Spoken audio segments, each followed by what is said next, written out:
Somebody asked me. Andrew, before we get started, Yes. we just want to do some housekeeping. So there, because my predecessor would be very mad at me if I didn't, so I will do. it. So, for everyone involved, okay, now, through that door to the right is the kitchen. So if we run out of coffee or you want water or anything, it's there. Behind me are the men's and ladies' room. You either go out that door and you take a left, or you go out that door and take a right and a right and a right. So that you can get there either way. And if there's an emergency, God bless, we won't have one. The assembly point is the far right-hand corner of the park. So you go out those doors, the right, and all the way to the corner. This is fate, so welcome, and let's have a great meeting. Thanks for hosting us. Awesome. Well, good morning, everybody. Welcome to the joint Connect Maine Connectivity Authority meeting. It's great to be here in person together. I was just talking with Jeff. It's been a while since we've had a in-person meeting, at least on the Connect Maine Authority side. And so it is really fun to be gathered here together. Would also want to welcome our online participants. We have a few board members who are joining us online. And then we also have a number of folks from the public joining us online. Quick bit of introduction, Nick Batista, Chief Policy and External Affairs Officer at Island Institute and the Chair of the Connect Maine Authority. And I think this is shaping up to be a pretty important and exciting meeting when you look at the data that Megan will be presenting later about how the connectivity landscape has changed in Maine over the last 4 or 5 years since the Maine Connectivity Authority started. There's been a sea change in how Mainers have been able to be connected. So that builds on the work that the Connect Maine Authority did in the early days of COVID, as the world was closing in and 83,000 Maine households didn't have internet that was able to reach 25.3. And so that's not enough to do work and school remotely for a family of, for one person, let alone a family of 4. And so in the intervening years, Connect Maine and then Maine Connectivity Authority made some significant investments to leverage federal funding and bring connectivity to a number of Mainers. It's great to see that the number of Mainers who have no internet connection is down significantly. And of course, as all of these data points go, there were 83,000 households that didn't have a good connection, but then we found another 40,000 or so that weren't on the maps and weren't accounted for in that 83,000 number. Go figure that the maps weren't great at that time period. So huge thank you to all of the staff at the Maine Connectivity Authority. You guys have been working incredibly hard over these years. It's been, I think, a pretty constant set of changes and deploying funds, getting ready for BEAD, figuring out what to do when BEAD isn't moving the way that we thought it would, as well as all of the other things. And so just wanted to say a big bit of appreciation for you, your work, and then also just for the Maine Connectivity Authority board members. Very much appreciate the time and attention that you've been paying to connectivity issues in the last few years. You've been grappling with some pretty big, significant, and consequential ways for advancing the state. And it's pretty exciting to be sitting here today thinking that our connectivity challenges are very different from where they were 4 or 5 years ago. And that's huge. So with that, maybe I would turn it over to Mike and then Andrew, and then we have a couple of adjustments to the agenda just for the audience, so you know what's coming. Good morning, everyone. Welcome to this. Might be a little disjointed meeting. It's the first time we've been together for a long time. It's jointed. Yeah, not disjointed, just jointed. I'm Mike Reed, interim chair. of the MCA, and welcome everybody. We have a full conference room here. We're going to go through our typical introductions. I'm Mike Reed. I reside in Palermo, and I represent kind of the industry side of things. And I'm going to try to go in order because we're spread all over the room. So, yeah. Morning, everybody. Being Chief Information Officer for the state of Maine. Mike. Sorry, Mike. Mike Duguay, yeah, Other Mike. Department of Economic Community Development. Carlos. Carlos Nuevo, community representative from Georgia. Sorry. Oh, Mello. No, I was just looking to see. I almost lost it. I guess I'm next. So I'm Carlos Mello. I am the CEO at the Finance Authority of Maine, and welcome to fame. And Daniel. Danielle Lauder, thanks very much. From Cornville here with MCD Global Health, our US programs, and also with the Northeast Telehealth Resource Center, representing telehealth. Hannah is virtual. And it's virtual, likely around 12:30. Okay, I'm sorry. And Robert. Hey, good morning, everybody. Robert Placido, University of Maine System, and representing MCA today. Good to see you all, sort of. We have one board member who is unavailable today. Over to Andrew, please. Great. Hi, everybody. Andrew's Andrew connecting. President MCA, and just to say two quick things before we go to CME board intros and then staff intros. First of all, congratulations, because I think in my time, this is the first time there has been a joint in-person meeting between these two bodies. So while it is a joint meeting, we are doing many things for the first time. So we'll talk through a couple minor agenda modifications in a moment, but I just appreciate the collective time for all of you. Boy, it's such a big table, Carlos. I can barely even see everybody. But thank you also, Carlos Mello, for your hospitality once again in hosting us. I think this is our second board strategy session here, and it could have been either a year ago or 4 years ago. It feels like a time warp. But I will go back to the rest of the CME board, and then we'll go into staff intros, and then Mike, you've got I'll talk through agenda updates if you'd like. In which case, I think CME board wise, I see Jeff. Good morning, Jeff Letourneau from Old Town, longtime internet connectivity at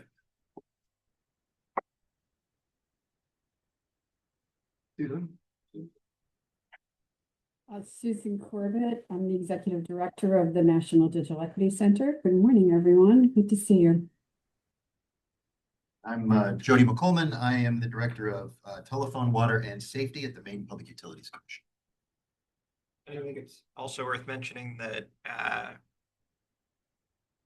Commissioner Duguay and Nick are also members of the Connect Maine Authority Board in addition to the Maine Connectivity Authority Board. Yeah, a little bit of overlap. Great. Why don't we proceed down the list here of MCA staff?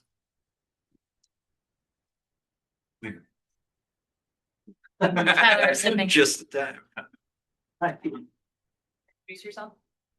I'm Tyler Collins, Senior Manager of Grant Administration here at MCA.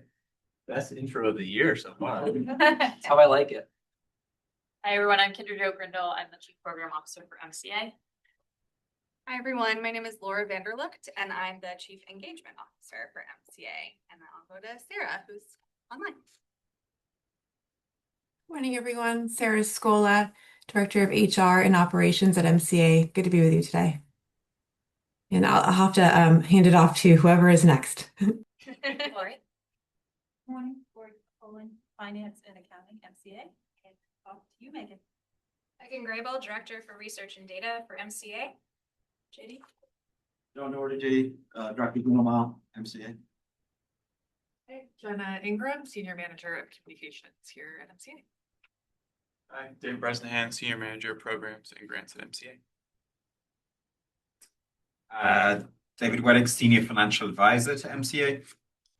Elizabeth Butler, serve as legal counsel to MCA. Hi, I'm Meredith Ward, I'm with Outside Angle and Hi, I'm Audition here at the MCA. Gender change. Great. Okay. So I'm gonna step in just so as we get started here with board business before clarify a couple modifications again. Credit to Mike. Also, I think Mike, this is your second, maybe your third board meeting as board chair. So glad we could change things up right away for you.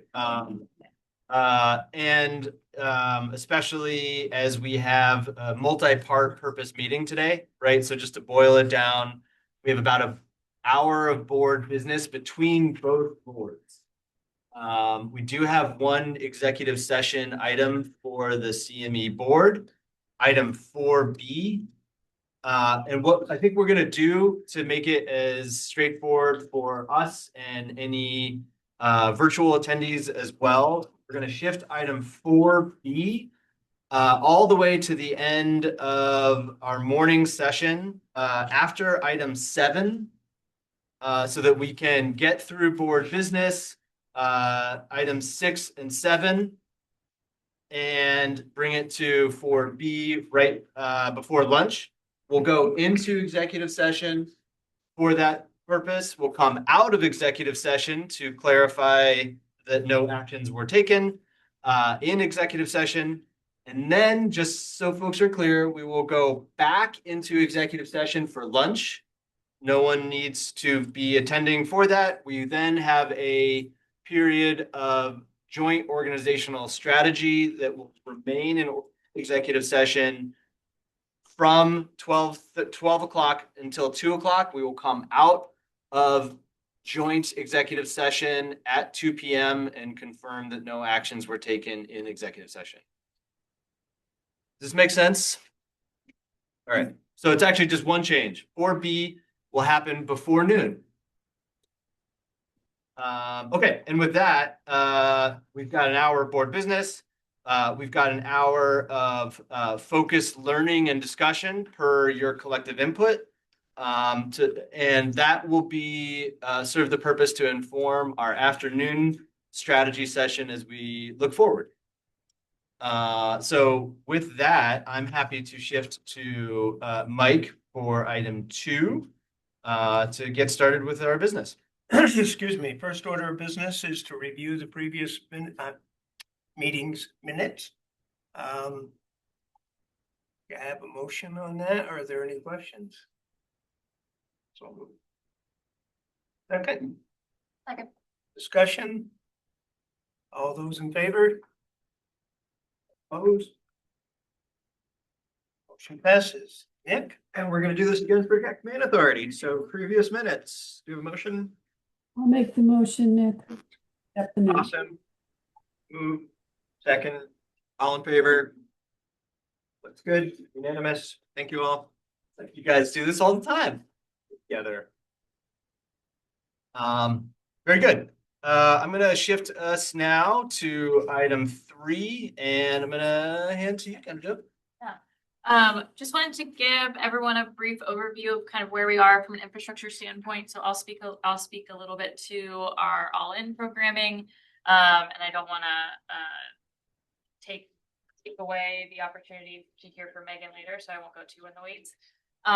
She does a much better job. And then Tyler's going to give us a more detailed overview of the Connect Main investments to date, and based on contracts and statute to provide an annual report to you all on service takings and status of those projects. So for MCA funding, this is a really big year for our infrastructure projects. We have a lot of programming coming to completion this year. So capital projects funds, CPF, as well as our IIJA invested MJRP funds. Those all come to a close by the end of the year. So that to date has been a great deal of investment, a lot of opportunity to really bring us forward to a point of where BEAD starts to come in. After we discuss these updates, we'll give you your update on where we stand with BEAD, because that's a program that's just starting to kick off. And progress to really get to that universal coverage we're looking for the state of Maine. So when looking at the all-in funding, we have our capital projects funds and our MJRP funding projects. Those are across the entire state and bringing 100 over 100 service to the remaining locations. And again, I don't want to overstep Megan, so I will give it to Tyler for CME. Great. Thank you, Kendra Jill. Yeah, so I'll give a quick overview of where we stand with the CME bond and the anti-BIP programs. Both of those programs will be closed out this calendar year, so which is a pretty exciting milestone. And we have some numbers to share with take rates and such. But as a quick overview, in 2020 for the CME bond, the Maine voters approved a 15 million infrastructure bond, and through that, the Connect Maine Authority gave out approximately 21 grants, $14.5 million of that, roughly a little bit more. So 21 projects over 11 counties to connect. We work with six partners, 6 internet service providers, and connected 11,346 locations. Again, as mentioned, they're all completed and fully operational. For both CME and the Maine Connectivity Authority, once projects have gone through the life cycle of the grant and we move to a post-completion reporting cycle, annual reporting cycle. We did our first annual reporting cycle in February. So we got some updated numbers. So of those 11,346 locations that could receive service if they choose, approximately 5,152 are active subscribers, and so that is about a 45% take rate, which is pretty solid. Also wanted to mention, just to show the flexibility of MCA with different federal funding sources. 4 projects were funded with CME bond funds and with capital project funds, which were received after the CME bond funds were available. So again, that just kind of shows the opportunity that we have to leverage federal funds to fully maximize and meet the state's broadband goals. So, and then NTI-BIP. So similarly, we received a competitive grant around $28 million in side. We worked with we had 7 projects working with 3 ISPs. Going to connect just over 14,000 locations, 14,059. And again, the same annual reporting cycle commenced in February. So that first round of data told us that they were serving 8,700 locations, which is a pretty impressive 62% take rate. So the anti-BIP program has been pretty successful to it. And again, both of those programs are, for all intents and purposes, closed out. Projects are fully funded and fully operational. I would just say a huge thank you to MCA staff for working through the NTA process. I know from the work that we do in small rural communities that like Idaho or wouldn't have been able to advance this project on their own, deal with these fundings, deal with all of the requirements that come along with federal funding. So huge that you were able to do that. And I have to say, when you go out to these communities and you talk with people who now have a connection and had no hope of getting a connection in any other format, it's pretty amazing what it's been able to do for the community. And so a big thank you. And that 62% take rate, I mean, for a community like Idaho, they are above a 95% take rate community-wide. So when you're looking at a program that has 3 municipally owned and across 3 different providers, it's really incredible to see large scale regions as well, the Blue Hill region and the Rangeley region. Any other questions for the Connect Main? So all in, between Connect Main and MCA prior to BEAD, over $300 million in public funds have been invested and matched more than $200 million. So it's just incredible investment in both private and public sector.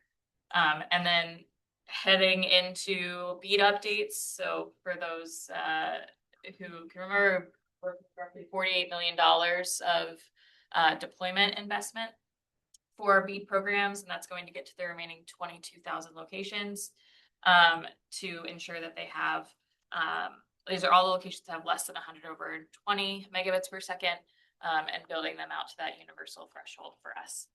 We are currently in contract development and negotiation, or contract negotiation. I want to lightly say development because we are almost there.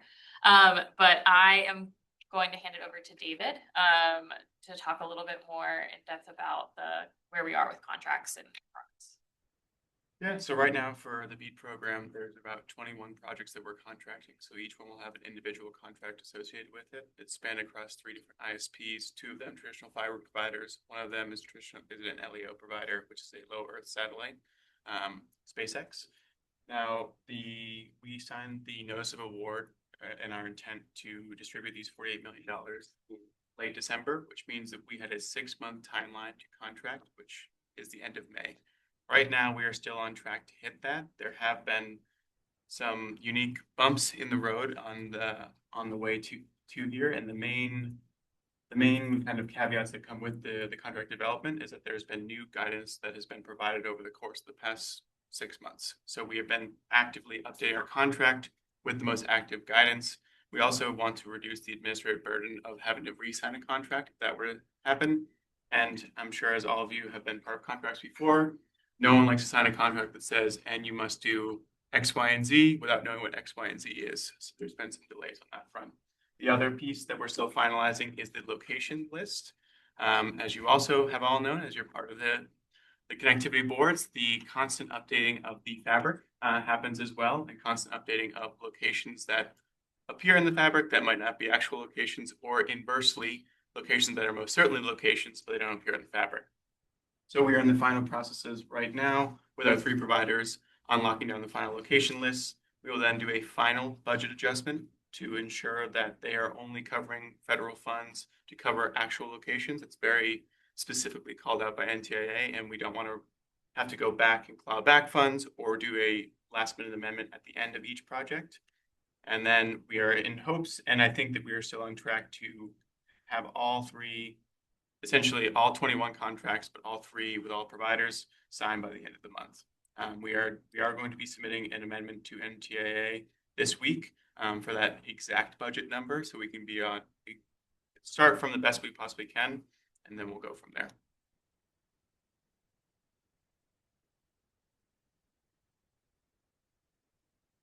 So the end is in sight for actually getting BEAD deployed. I really hope so. No, I'm not trying to. Yes. No, absolutely. I think it's a really interesting moment where we have done. I mean, some of the people in this room have been around a long time, and the fact we've just talked about, $300 million. We still have 48 million. BEAD might become. This is a pretty big milestone. Yeah. But I don't want us to lose sight of that fact. But it would be great if the BEAD process was finally clarified and we at least have that part done, so we know what our next phase is. So absolutely. I'd say it's more of the beginning is in sight. I know, but the beginning to the end. I agree, but I think I think we all agree, once the contract signed, there's some clarity on that part. So we're actually moving toward implementation, as opposed to this process we've been going through for 2 years or 3 years of what is it forward, right? 2 steps one step back. So I think that's a good milestone. So absolutely. hoping nothing else comes to upset the apple cart on that piece. Yeah, like don't. Just yeah, it's like that.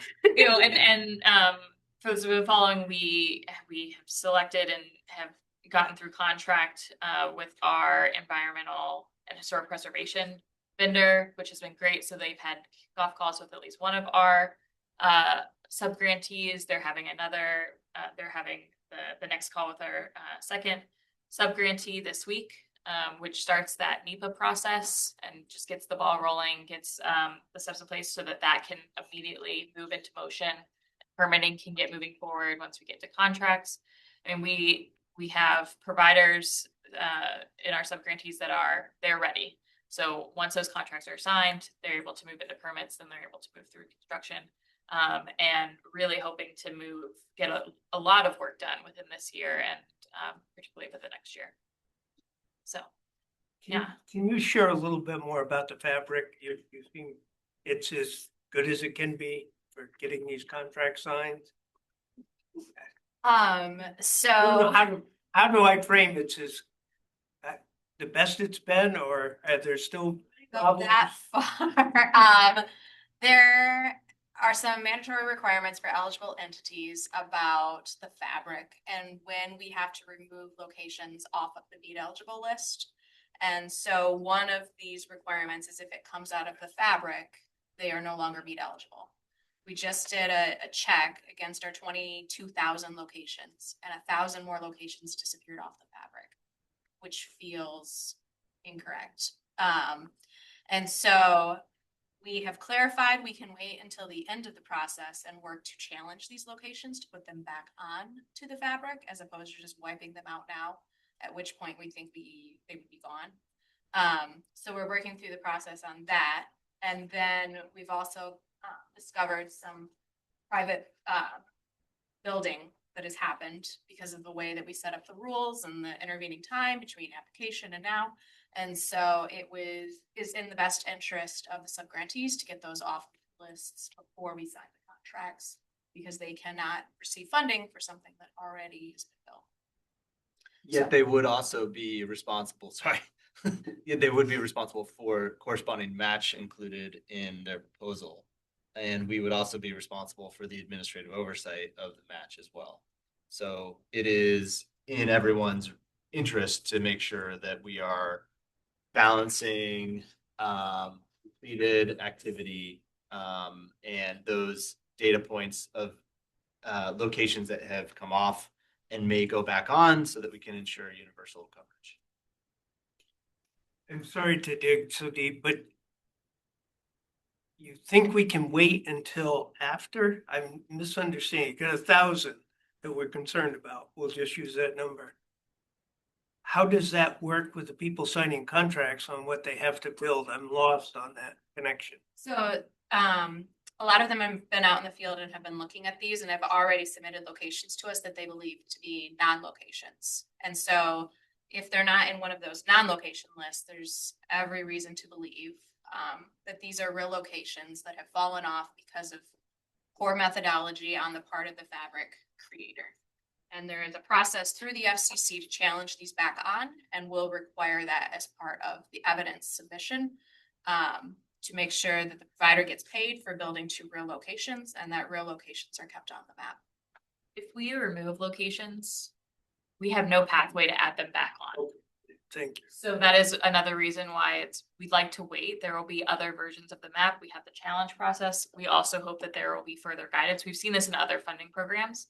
We have pathways to remove locations, whether it's already been built or if the provider is out in the field and identifies there is no location or that is a very large boulder or a barn and not a serviceable location. We have no pathway currently to add them on as a BEAD eligible location. So we want to be really careful about when and how we remove them from the contract. Probably my last question. Is there any language that said, oh, by the way, you get a 5% wiggle room, 2% wiggle room, any percent wiggle room? So within the contract with BEAD specifically, there is no wiggle room whatsoever. But what we've done to insulate MCA and the state of Maine, and with the funding coming in, we've done it in a milestone base across 5 milestones. We've left a larger chunk at the end. So there'll be a B&B process right out to verify, and there cannot be any federal funds used towards any locations that don't exist or that have already been built. So any of those will come off, and then we will reconcile at the end. Assuming we get to the end of this process, there's going to be some people left out. The fabric's not going to align with reality. hoping that there is a plan to use non-BEAD funding to make sure that those people also have a connection and aren't left out.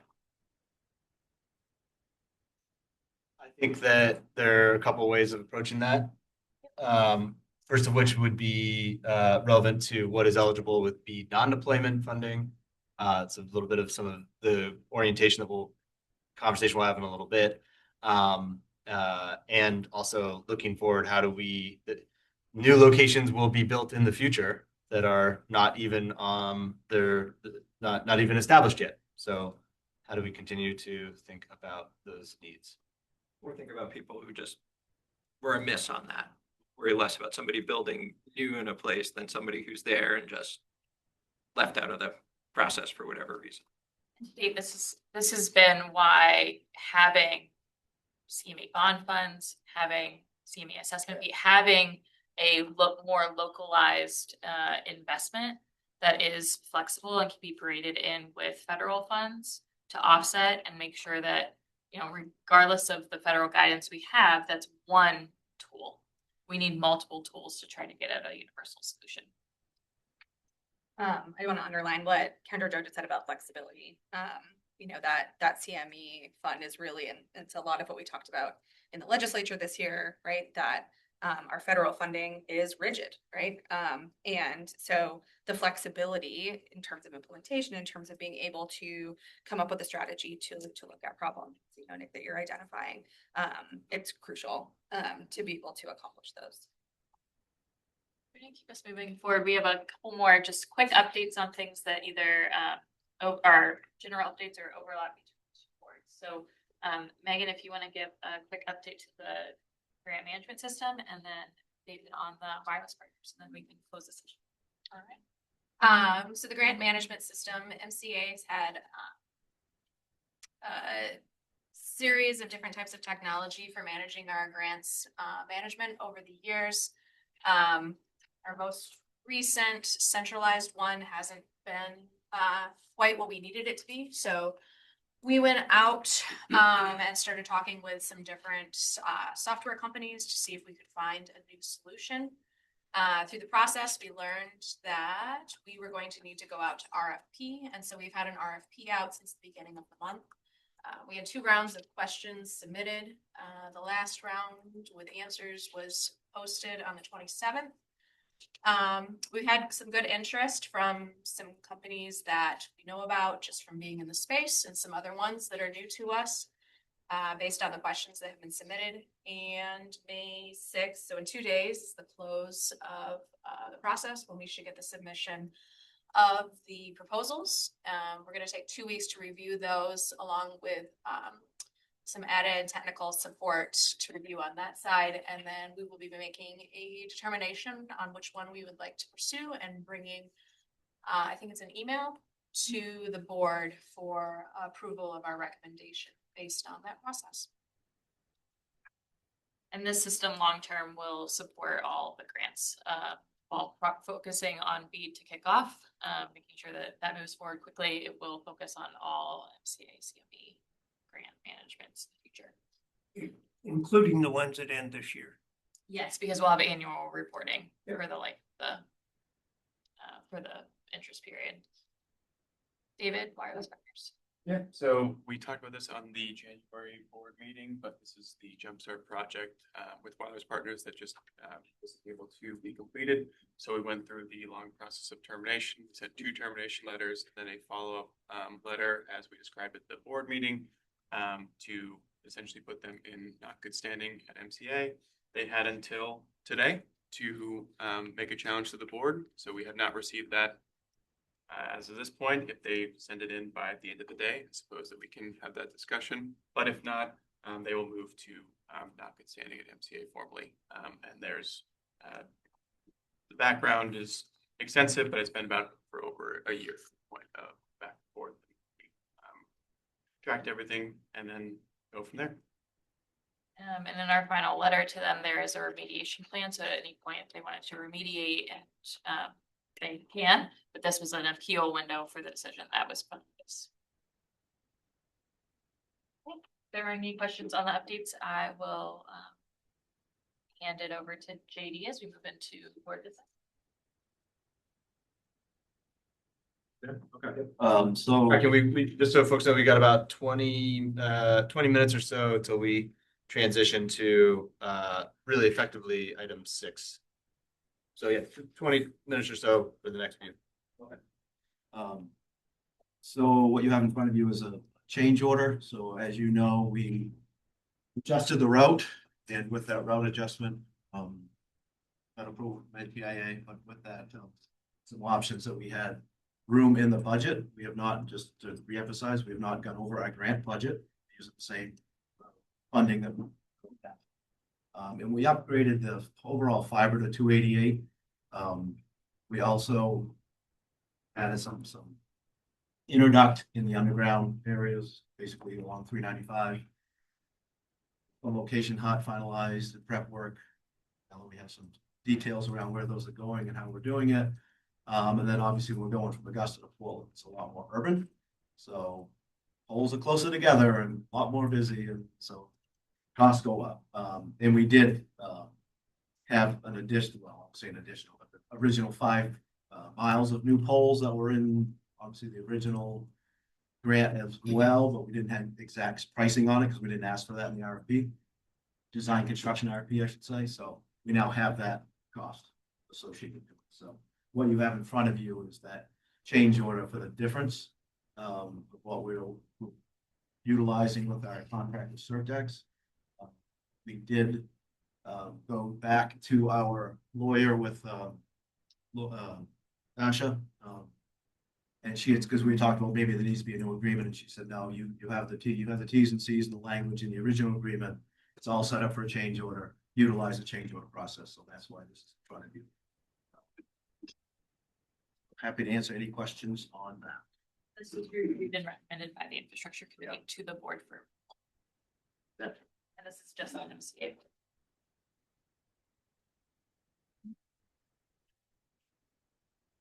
Questions? Must be questions. I'll have some. The only additional comment from a financial perspective is that this change order all fits into the overall MooseNet budget, and there are no overall changes to the big construction budget as a result of this. As Kendra said, infrastructure committee did review this. I mean, this is essentially an output of discussions we've been having since November. Really, it's codifying the changes and reflects the fact that NTIA actually has approved the route change now. So it is a good step forward, and it's within, again, it's not changing the budget, and it's within the context of what we want to do with MooseNet. So. Just one question, JD. Does this enhance the timeframe, or does it cause more concern with the timeframe? Of Timeframe, did you say, Mike? This, yeah. Yeah. But we're staying on schedule as it stands right now. There could be other things like make ready that bump the timeline. Well, yeah, but right now we're good. Timeline stays as of June 30th, 27. This change would not hamper your. It did not. I would say, Mike, it's been the discussion, so it's been anticipated, so it's not, it's not a sudden change or reversal. So Well, I noticed the clarification, unless it's make ready. There are some of us concerned about that. Well, we have been, we have been really pushing on back. Totally, yes. So that is a major concern. We keep pushing JD to report on that. I can help with that. Any other questions from the majority?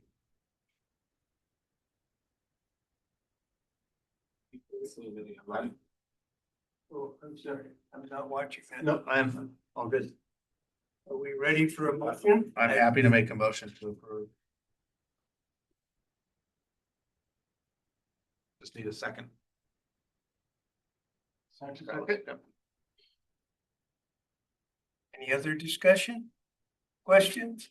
All in favor of the MCA board members, please? Oh, any? Any opposed? Carries. Thank you, JD. Thank you. Great. And now I think we are to item 4C. Correct. Me. David Weddick, Senior Financial Advisor to MCA. Before we move on to a brief discussion about MCA financials and where we're at with the budget planning, I'd be remiss in not addressing CME quickly and providing the CME board a 2-minute update on the financial position of that entity. And I'm going to be focusing my 15 minutes on providing you with as much information that I would want to have in your shoes heading into the afternoon discussion about where CME and MCA are headed. So purely from the CME board perspective, this fiscal year, we've been providing you with written updates. This is the first time we've done a verbal update for a while. The final cash went out for both the CME bond fund and NTI BIP between the months of July and September of 2025, which is Q1 of FY26. We have engaged Whitfleet as the auditor for the FY26 audit. We're in that process working with them now. There won't be that much to audit this fiscal year activity, some cash out for those last remaining grant programs, the service contract revenue that flows between the two entities. And then the only other remaining cash expense for CME is a $2,600 a month fee for Solix, who provides all the financial oversight and controls the bank accounts, makes the transfers, does all of that good stuff. In terms of the cash position of the entity as we stand right now, there are ins and outs as the assessment fee is then collected. And then each quarter we make a request. MCA submits a request for funds to CME equivalent to the fees that have been collected by CME for that previous quarter. We have been leaving a certain buffer amount of funds to cover the Solix contract that exists at the CME level. Right now, that buffer is $37,000. We have about until the end of June of 2027 to continue paying Solix, and the Whitfleet audit is paid from MCA from the service contract. So there is minimal activity going on right now. It is the quarterly transfer of funds to MCA and a monthly fee to Solix, with a net amount of about $37,000 as we stand today. So much simpler than it was when quite significantly simpler than where we were 4 years ago. Yes. Any other questions from the CME board? All right, then can we go to slide 2 of what was in the handout and linked here if you're able to view. Can that go bigger? Yeah, please. Thank you. Good. I was like, Jeff's looking really intensely this direction. I didn't realize there's one right behind me. So where we're at in the budget process right now, this is the MCA budget building. We've been, as Kendra Jo just talked about, looking forward to our projected deployment and the upcoming CPF and MGRP winding down. And that's been happening in the month of April with our program allocation framework. What are we doing with the known funds we have? And we'll be presenting the output of that to you very shortly, because the program activity informs the operational activity. What resources do we need to engage to successfully execute on the programs? We always start with the programming planning. And then we're moving into between now, May, and the end of June when we come back together. That's when we're really honing.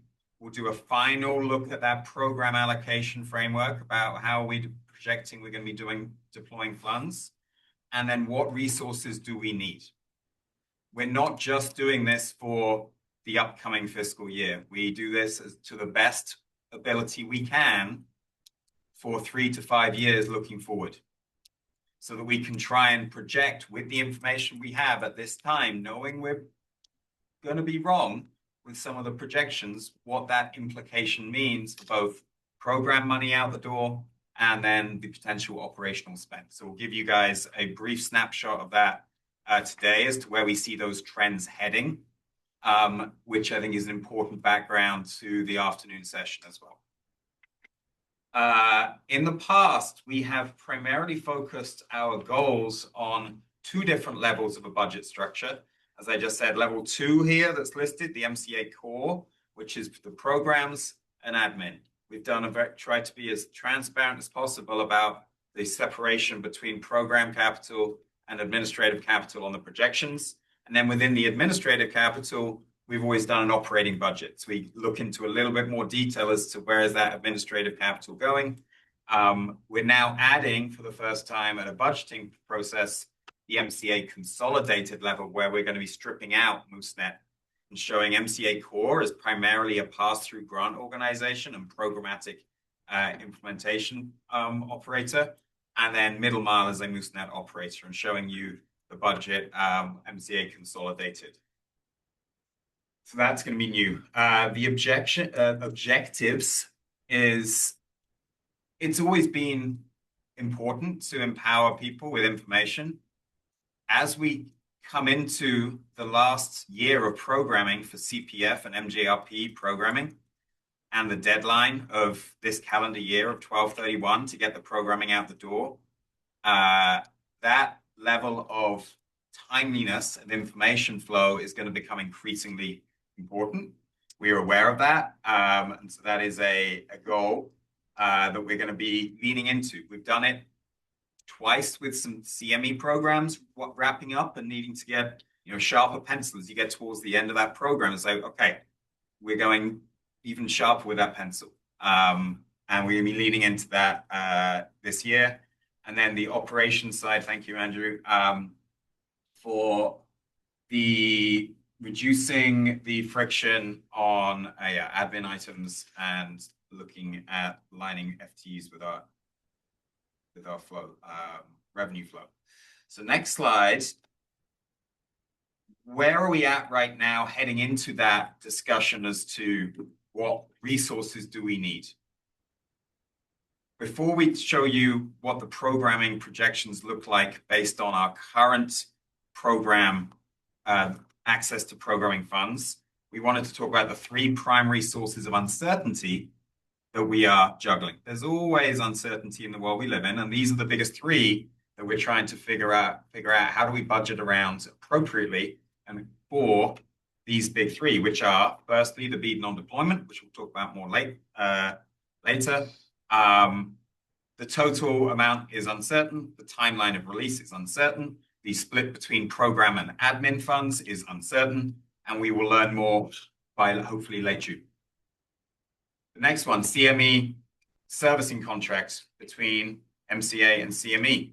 Just before you go on BEAD non-deployment, that could be anywhere, the total funds could be anywhere from 0 to 198 million. Yeah, the big swing. And even if then we build out an administrative budget that is 5 to 10% of that, that's a significant amount of money over the next few years. CME assessment fee. The current 5-year contract expires end of June 2027. We're going to be talking about that more later this afternoon. And then the MooseNet operational rollouts. MooseNet is scheduled to be physically completed by the end of June of 2027, transitioning from a construction phase to an operating phase. The current status of what that looks like from an MCA capacity standpoint is unknown and really dependent upon the selection of the operating maintenance vendor and commercialization vendor and the definition of roles and responsibilities, which we've not made that selection yet. So those are the three biggest uncertainties. Next slide. This is where we're at right now, financials. And when I say right now, end of December, we'll be sending around an update on Q3 financials by the end of May to the board by email. But we wanted to give you a snapshot from a balance sheet perspective. Total assets of 11.5 million. In terms of the net fund balance, it was at 6.2 million. And then below that is the allocation of that fund balance. which is between three different reserves and then an unallocated portion. So we're in a solid position when it comes to net reserves as we stand today. And then on the income statement side, we were generating a net surplus for the year of 1.5 million, which means we've just not fully spent this year yet all the unrestricted funds that we had received from CME. Next slide. This is the work we've recently done. This is showing you the projected dollars out from programming deployment organized by the funding source. So that first column in the table, the 34.8 million, that is what we project if programming capital is going out the door this fiscal year.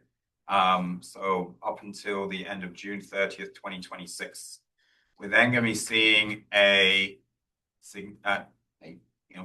about a 50% increase in projected dollars out the door as we wrap up CPF.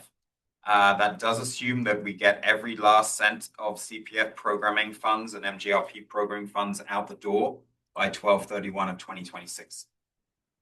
Which some of that, as we discussed at the last board meeting, especially with the recent reallocation of funds to the 1C program, might be tight. So we'll see. Then below the line, you'll see as we head into FY 28 and 29, we've added in some projections. So you can see the difference of what we know. We've got a decent guesstimate at, which is above that subtotal line. And then below, when you look into BEAD non-deployment, and then whatever funds and capital we're able to deploy on the Digital Opportunity Capital campaign. Any questions from a dollar perspective? Could BEAD non-deployment be used for the Digital Opportunity Capital campaign, or is that one of those questions that the two and one could have the Venn diagram of those two things is yet to be determined? That's a good answer. So whilst we are at the end, per se, of the allocation portion of CPF programming, MJR programming, and now BEAD, the last mile programming, some of the deployment work is still very, very active, and in some cases just beginning when we look at the 1C recent allocation and then BEAD execution. Next slide. That's it. Quinn, I think we got a good overhang here.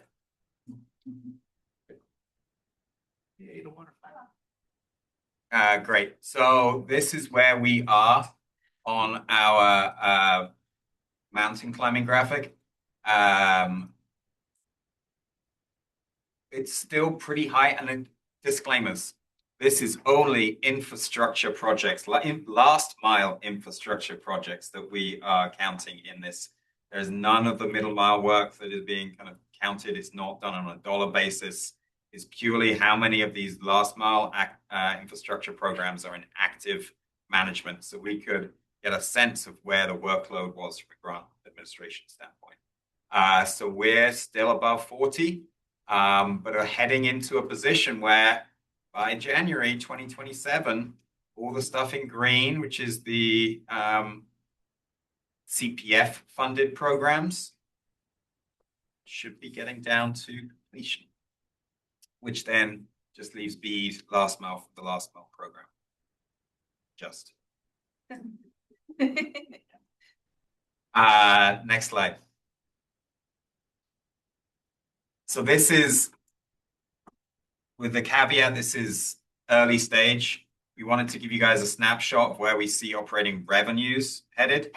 Now, operating revenues themselves are predicated upon the organization having sufficient eligible expenses to unlock those operating revenues, but let's assume that we would have the eligible expenses and what would be available to us based on the programming deployment ahead of us and the projected workload. The key assumptions there are that the funding for MGRP and CPF wraps up end of this calendar year. We have in this assumption and projection assumed that the CME related contract revenue is retained and grows at 3% per annum, which is in line with what it has been growing consistently at. We have assumed there is zero additional operating revenue from BEAD non-deployment, and that we have zero additional operating revenue or FTE coverage from Digital Opportunity Capital campaign, and that we are fully staffed at 24 FTEs, which we're still always looking at what do we need resource-wise to execute on our work.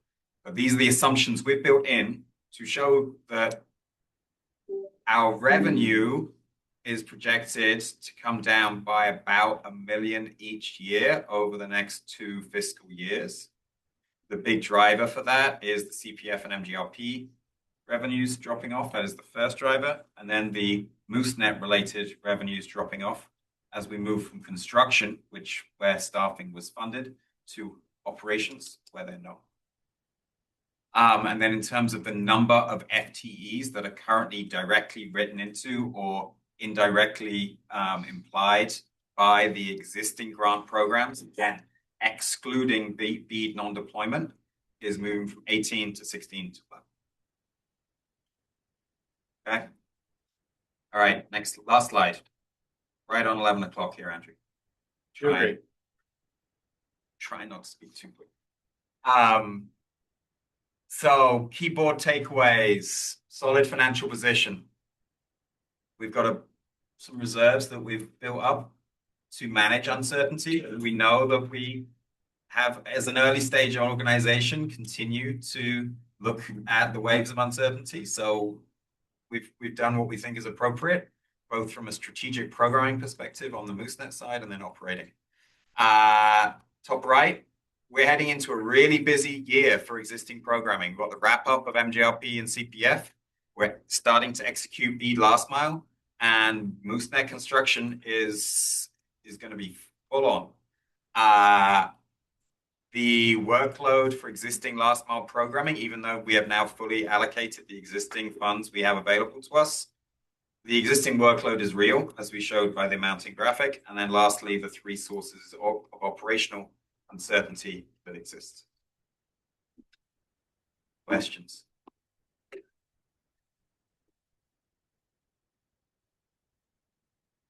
I do have one question, David. I didn't understand the statement about the full-time employees, and then you said including indirect.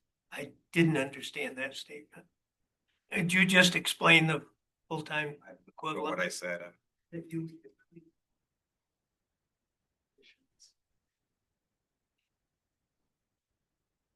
What the FTE included? I can't remember what I said, but the number of FTEs that I covered. Yeah. Oh, I think the difference is either directly by the grant or there is sufficient admin funds available that we have internally allocated those to staff. So there has been an internal, because it's not always, some of the grants are very explicit that we are covering this category of individual. Some of them are, this is your category for staffing. Some are, this is your category for admin. You guys figure it out between internal and external. We've made that allocation.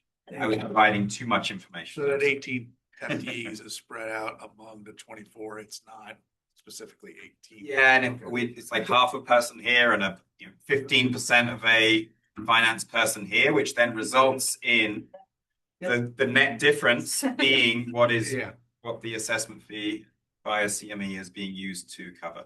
That does help clarify that. Thank you. Yep. Thank you for asking the question. Other questions? David has us right on schedule. Indeed. And also, David, Lori, team, thank you all for the huge amount of work that goes into getting us to a place with completion with our Q2 financials so that we are at this position to prepare for both closing Q3 and mapping out our budget for FY27 and having this in a distilled way. So it's a huge amount of work. Thank you so much to the team at large for doing so. And I do just want to, as we shift, that mountain graphic, which we can come back to. There we go. Thanks, Quinn. Just to reiterate, I think this is a helpful thing to have in mind as we shift into the next portion of the agenda. Again, this represents our last mile infrastructure grants and projects under administration. Does not include MooseNet, does not include our digital opportunity partnerships, does not include our policy, our planning. And so it is, in some ways, you could look at this and say, well, at the end of BEAD covers work through the end of 2029, 2030, that's sufficient. And I think that in some ways, if you're only looking at this picture, that might be true. But I think part of our conversation through the course of the next couple hours and couple months is in fact looking at a more complete picture. To that extent, just real quickly, we want to talk about our schedule through the next 2 months. Then we're going to change gears and jump into item 4B. Very quickly, schedule is here. Oh yeah, just looking at the graph and thinking about what you were saying, all of these projects have a reporting tail. That still, there's some base level of reporting tail on, even if the project is done, there's still. Yes. Correct. Yeah. Federal interest period. Yep, exactly. So, and that reporting tail right back to the like, are all locations accounted for? Are all locations getting the service that was committed? Are all agreements still in place and being honored? So real quick, folks have questions regarding the schedule in front of us.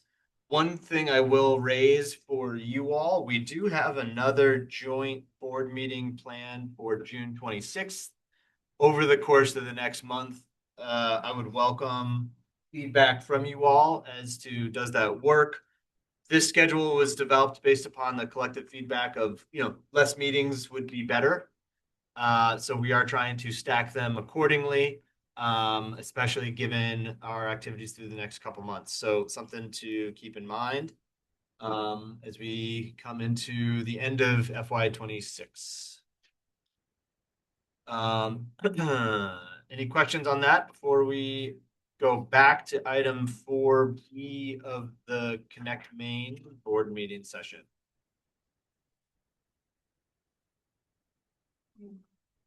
What's that? Oh, I'm sorry.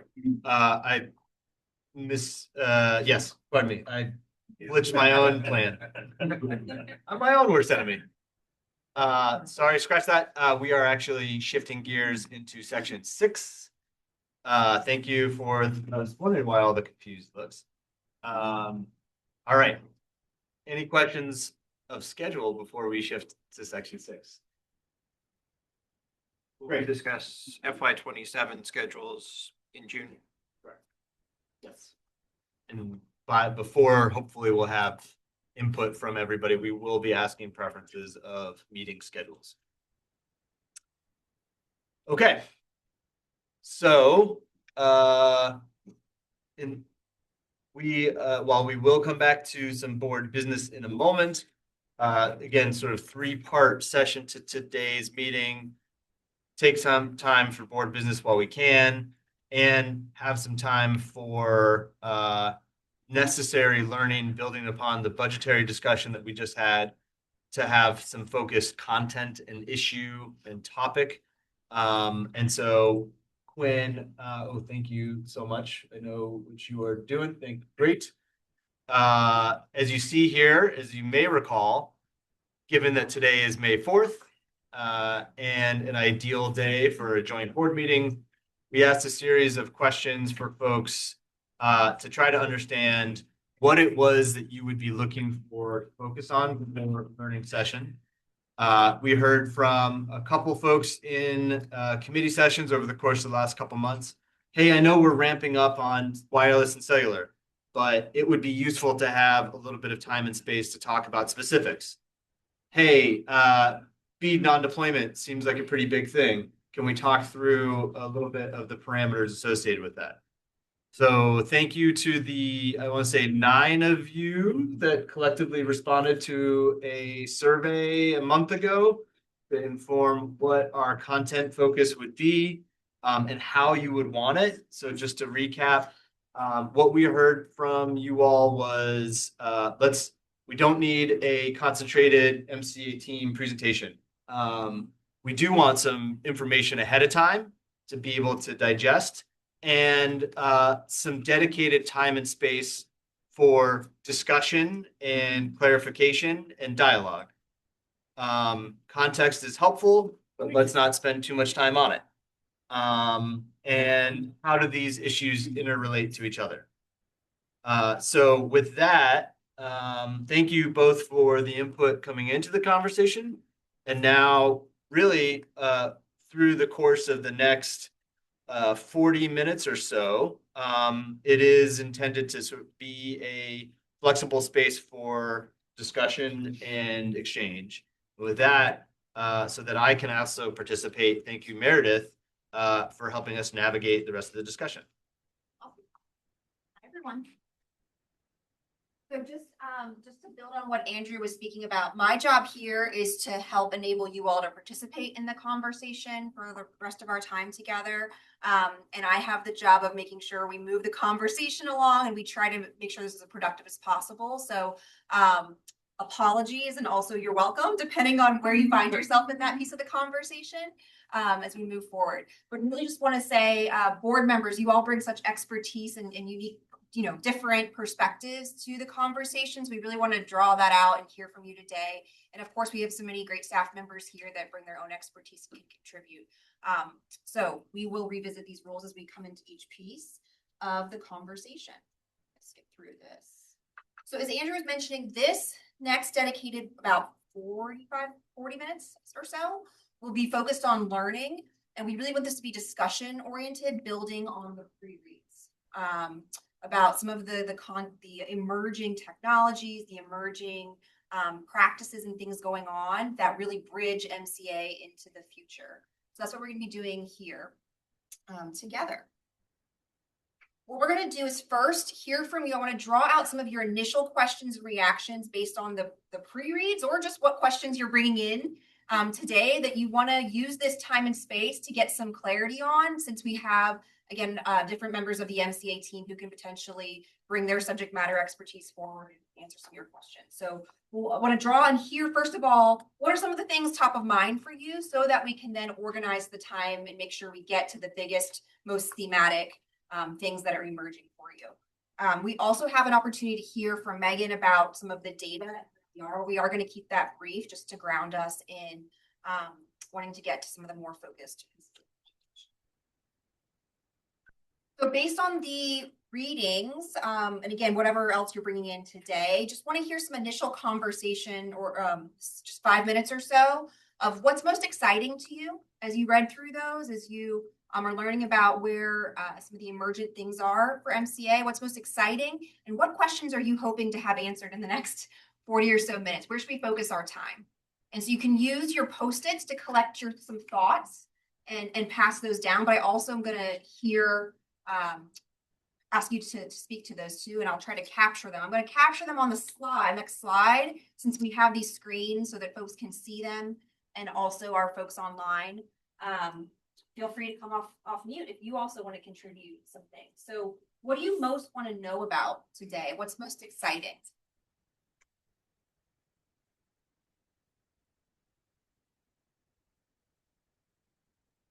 That's two different questions. What's most exciting? What do I want to know more? Yeah, that's most exciting. They're not the same. What's most exciting about where we stand right now? It is, I think Nick said it earlier, this is amazing where we are and what we have in place and where we're headed. And I do not have a lot of questions about where the team is headed.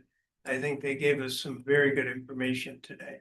Not that I don't worry, and not that we don't need updates. And as the people deeply involved in this, the one thing I need more information on and will continue to worry about is the timeframe on MooseNet. That's where I've lived my whole life in building, and it worries me a great deal. And what are our jeopardies? I know we have things in place. I know we're moving. We got a lot of delays, and I just continue to be concerned about that. So what else is most exciting to folks? It feels like there's an opportunity on Cell and Wireless to actually do something. Just looking at it, given where we are actually right now and our ability to convene and to interact with different agencies. I do wonder what our overall viewpoint though is on how wireless connectivity fits into the overall connectivity picture, and just to make sure we position it correctly. But there does feel like there are distinct things within that puzzle that we can do as MCA because of the work we've done the last 5 years and LooseNet and everything else. So it just, that's really interesting, something that I would not have thought of 5 or 10 years ago for sure. I think for me, one of the most exciting things is, pivoting from 75 to 80% of the federal funds for building infrastructure being deployed or in, out, the grants are going out the door, to then thinking about what does that infrastructure enable in our communities, and channeling Carlos here, like, what can we do together when we all have a really good connection? Because I don't think we've answered that question as a state. We've started to, but when it comes down to what's happening in our small, more rural, far-flung communities that now all of a sudden have a better connection than Southern Maine, and like, it's amazing, but barely scratch the surface on what does that mean for the local economy? What does that mean for opportunity, for economic opportunity, for community opportunities? And so I think that pivot and shift is one of the most exciting things. And similarly, just on the cellular side of things, like, there are the places in the state where you're driving along a major road and you drop cell service, like, we got to do something about that. Like, that is a huge problem. There's 2 spots on 17 in Union. Kendra Joe knows them well. I'm absolutely acquainted. Laura through them. Laura's very acquainted with them. Like, it is a big problem. And that's different from those places like 295 in Falmouth and Yarmouth, where you have cell service and it's just not good. Or maybe you drop sometimes because it's really busy, but like those places where there's a little blip, like, I don't know, we're getting to the point where that's starting to be a huge problem, in addition to the people who maybe were left out of the BEAD process. To keep some up with it, it's exciting is after lunch, we're going to be doing some forward-looking, visioning work together. And I think this sets us up nicely to be thinking about what that next frontier looks like, and also helps us think about right now, what are the things we need to know and learn about together, and kind of establish some shared understanding so that we can jump into some of that planning work together. Well, yeah.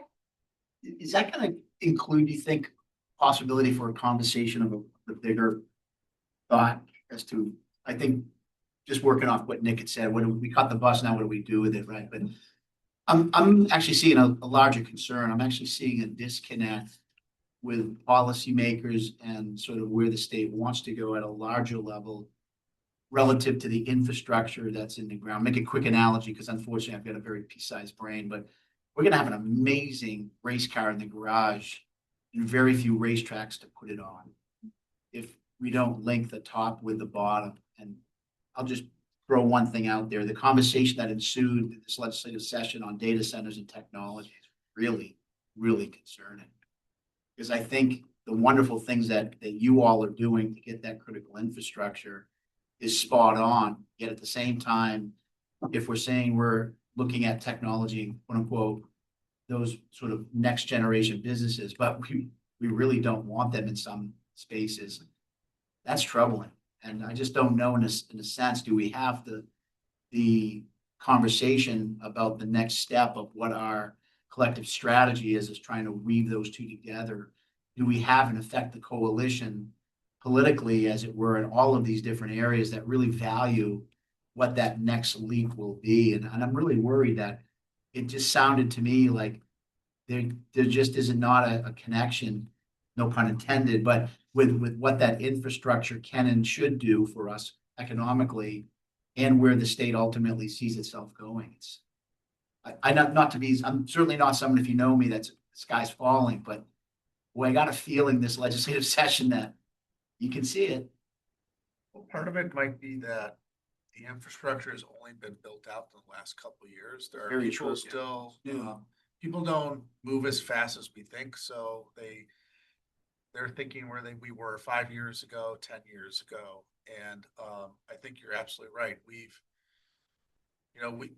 been building toward this point where now we have an infrastructure, and what Nick was also referring to is just sort of this concept. We talked about this thing on healthcare. We're at a point now where we can say we have connectivity across the state. We're pretty close. So then that creates different opportunities, right? To be able to do statewide programs without worrying about, well, still worrying about it, but at least there is a basic level of infrastructure that we can count on. So I think you're absolutely right. There's very much a disconnect between where people think we were or are and where we actually are now. And we need to think about that as we go forward, because it does create a whole different set of opportunities. But it also, we will have people that are sort of operating this like, oh, well, we don't have connectivity. We don't have this. So anyway. I also don't think there's a strong coalition working on that problem. Yeah. So, I think That's really concerning me. Well, we've been focused on, this is the catch. We've been focused on making sure we hit every location. That has been the absolute singular focus. We were focused on digital equity as well. We've got derailed because of the funding. It's never left the organization, but it's. Well, my comments are not a reflection on this group. Oh, no. But my point is, it's just, that has been the focus. So you're absolutely right. There is a need to broaden the set of partners. Now, we actually have some time after lunch. This is like, I feel the energy and the desire to get into some of these future looking conversations, and that's getting me excited about the space that we have there. Keep that in mind. Keep that in mind, because what we want to do right now is, before we get into that, and this is helpful for us to all have some perspective of the kinds of ideas, the kinds of questions that are in your mind, we want to also create some shared understanding about some emergent practices and tools and things that are already in progress here with MCA, to ensure that everyone around the table has some baseline understanding in order to get into some of that conversation, where we start to think about, now what, where are we going? I saw a lot in the pre-reads around, access is not enough. Like, access is just the beginning, right? And so I see a lot of heads nodding around that. So hold all that in mind. What I'm going to ask now is, if you had additional questions that would help you engage in that conversation this afternoon about the future, things about MooseNet and its where it is today, its status, things about the wireless and cellular work, things about the other pre-reads, make note of those and hold them up. I'm going to come around and collect them just so we can get a kind of collected set of what some of the questions are on your mind. And then we're going to go into the hearing from Megan on some of the status again of some things. And then we'll ask various staff members to share more information and just go into some detail about their particular subject matter expertise, so we can create that shared understanding. And then that'll set us up for future facing work. Does that align with what you're thinking? Okay, so please, share up, hold up, or pass down any additional questions you have that would really help you engage in the future looking work. Things that you want to ask this group in the next 30 minutes or so, and we'll try our best to identify themes and surface the biggest ones for you all. I'll come around for that. And while I do that, Megan, can I transition to you and have, I just put those, your pre-read slides in there. Does that work, or do you want to present? Okay. Quick question before we, as Megan pulling it up. I would love to have a better understanding of all of the connectivity related funding that is moving through people's phone bills, internet bills, which assessment is where and what's it going to, and why are those assessments going to those places, and how does that fit in with all of this work? Because I feel like there's a variety of assessments and none of them are talking to each other. That may not be for this meeting.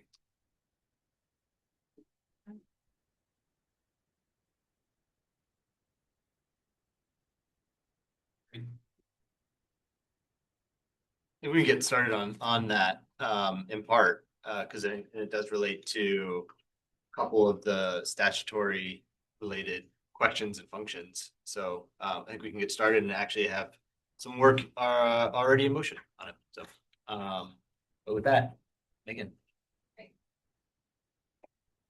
All right. Hi, I'm Megan Grable. For those of you that don't know me, I haven't met you personally. So we're going to keep this pretty brief. And if at another point in time you want to dive deeper into the data, I'm always available to, well, I'm available for the next 7 weeks to do that. And then you're gonna have to wait a bit. And then you'll refer to me. I will, my best Megan impression. No problem. All right, so 10 years ago, even 5 years ago, the idea of universal connectivity felt ambitious, aspirational. And it's not because we lacked the ambition, but it was because the reality on the ground was stark. And yet today, we can say something fundamentally different. We are no longer imagining universal connectivity, we are actively building it. And so what you'll see today in these slides isn't just data, it's evidence of a coordinated statewide execution. Whoa. Am I doing? Okay. In 2021, this was a systems level problem. Tens of thousands of homes and businesses with no reliable path to the internet spread across one of the most rural and geographically complex states in the country. This wasn't something that a single problem was going to solve. As you look at these maps and charts specifically, you're seeing more than trend lines. You're seeing a system that has been fundamentally reshaped. Unserved locations have been cut by more than half, and served locations have more than tripled. This is not incremental progress, this is a statewide shift. And I'm going to take a moment on this one just because this is such a remarkable visual from the point of view of a geographer, cartographer, data analyst, to be able to see change like this in statewide change in a pair of maps over 3 years. This does not normally happen as a phenomenon in any sort of data analysis that I have been involved in. And what you're looking at is the true scales are the same between each of the maps. I have not taken any steps to manipulate the data to make it look more impressive. Yeah. I wouldn't. I don't own books on how to lie with maps or anything. And also what we're looking at here are the current, the built locations. So this is 2022 fabric built and 2025 fabric built. This does not take into account any of the funding that we've already awarded and is going to bring online some of these other areas. So yeah, this is huge. Megan, I love that bar graph. What's the difference between the totals and like there's the 658,000 versus the 641? That's the difference between the fabric. Yeah, shifting through the years. All right, so let's make this a little more concrete. What you're seeing in Caribou is not a single project. Instead, it's the full model in motion. Infrastructure investment, private capital, a community hub, regional partnerships. This isn't just a grant, it's an ecosystem. And we've replicated that approach across Maine.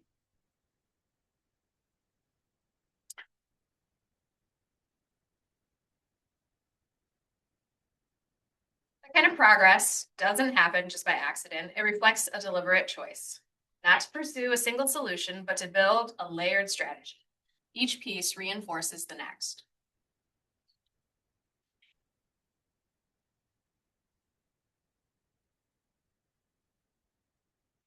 You can see the scale of that system here in just a couple of numbers. So 120,000 locations have been awarded funding.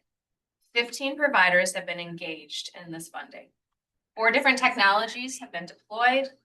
245,000 hours of tech support has been delivered. 18,000 people have been trained.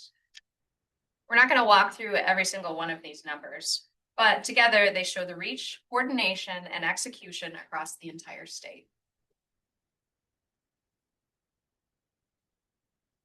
So this is the core idea: universal connectivity, diversity of access, digital opportunity. Each layer reinforces the others to truly achieve a real digital equity for all Maine residents and businesses. That's why this progress is durable and not temporary.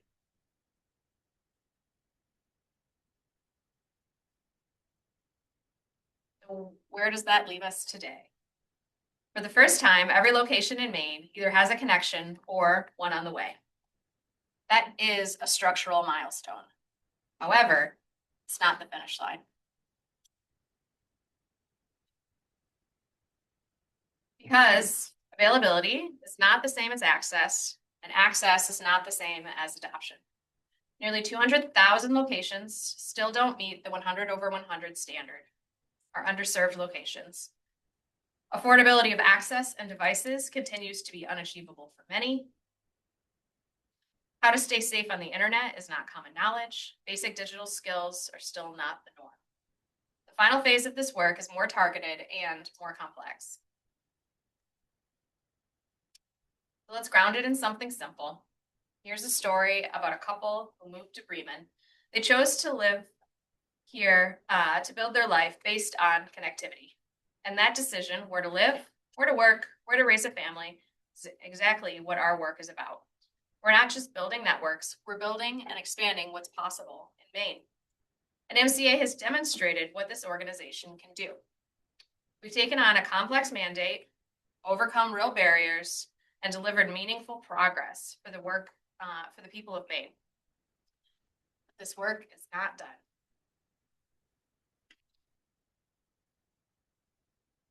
What you've seen today is not just progress, it's momentum. And it only works because of shared ownership, board leadership, state partnership, local community involvement, private provider buy-in. This is not MCA acting alone, this is Maine building together. And because of that, we've taken on a complex challenge, delivered real progress, and changed what's possible for Maine.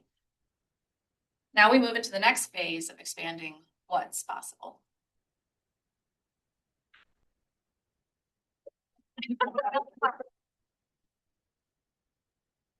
would just say, having looked at broadband data over the years, and Megan, I remember 2018, 2019, we were trying to figure out like what are some data sets that we could share that with any kind of like accuracy that would describe the problem. It's amazing to have this level of data being collected within the state and processed and layered together.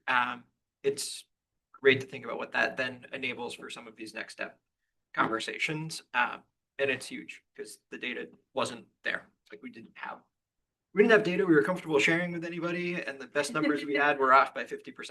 So yes, it has come a long way. It still has a bit of a way to go, but much closer. So I just want to further reinforce, we, whether it's Connect Maine board or MCA board, we actually, I think, try pretty hard not to take too many minutes for, hey, like good for us collectively where the thing is happening, in part because like as soon as we say that, the next thing is immediately in front of us. And I think in the nature of this conversation, as a starting point for how we look forward, it is important to acknowledge the progress, and we could certainly spend time on challenges and lessons learned along the way. But in part, right, like, I mean, you all don't often get a whole lot of time for thanks and focused gratitude for your service. And if nothing else, our intent was, this is our gift to you. Like, this is an important snapshot of progress made, and we should feel good about that. And these organizations and the network of hundreds of partners, communities, ISPs, contractors, coalition members, all of this is the result of a large, multi-year coordinated process to make things better.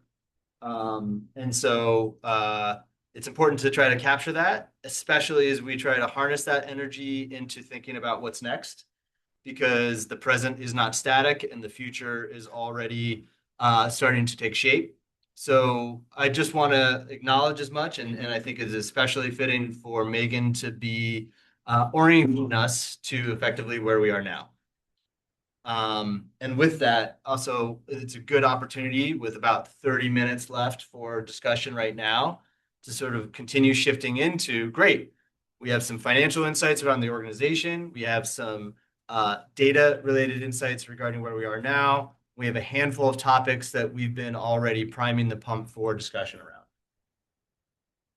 So, and given the prior exercise, right, we've already started to surface a couple of questions. How do we make the most out of MooseNet, especially amidst some of the challenges and complications in getting it built in the timeframe it needs to be and set up in such a way to address our needs? What is the opportunity and or challenges to overcome from a wireless and cellular standpoint? How does close to 200 million in unclear and clearly complicated funding potentially play a role in any of the above? And what are our needs to address increasing awareness around some of the structural and policy issues that are in front of us now? Things like Mike's, data center question. So I just, I think I encourage folks that they are not independent, and many of them are interrelated. And so we can dive into specific questions, right? How are we addressing Make Ready and MooseNet structure and partnerships? How are we approaching that from a staffing standpoint and a contracting standpoint? Our wireless and cellular work right now is, we'll say, knee deep in our assessment process and planning and engagement. And thank you for those of you that are already participating in some of those planning conversations.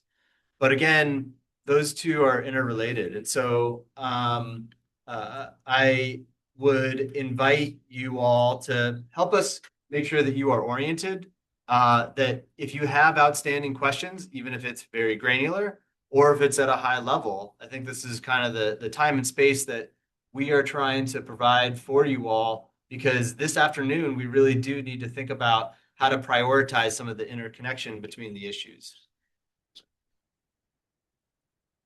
So one of the things Megan said and pointed out really well was access and affordability are still massive problems. They're not going away, and they're a key part of leveraging infrastructure. So I wonder if we should take a moment to just sort of take stock of where we are on our digital opportunity programs and where we are thinking wise in terms of addressing those rather large issues, and whether or not we really have the statewide support to be able to address those, because they're not going away anytime soon, and that will be the key barrier to really leveraging the infrastructure that we have built.